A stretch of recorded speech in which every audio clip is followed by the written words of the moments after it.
Cark It, Unraveling a Peculiar English Phrase. Hello everyone. Today, we're diving deep into a rather interesting phrase in the English language. Cark it. If you've come across it and wondered about its meaning and usage, you're in the right place. Let's get started. Cark it is a colloquial phrase primarily used in British English. When someone says that someone or something has carked it, they mean that person or thing has died or ceased functioning. It's a more informal and sometimes humorous way of expressing this. For instance, I think the old television has finally carked it, meaning the TV has broken down. I heard Mr. Smith carked it last week, meaning Mr. Smith passed away.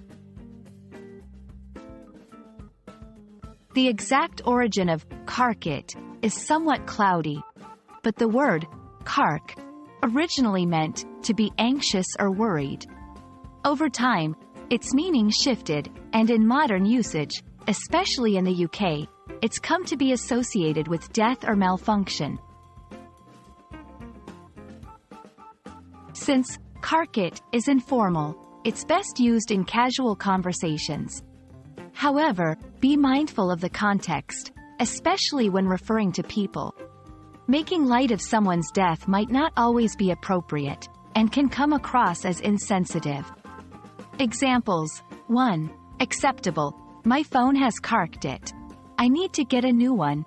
2. Potentially insensitive. Did you hear about Mrs. Johnson?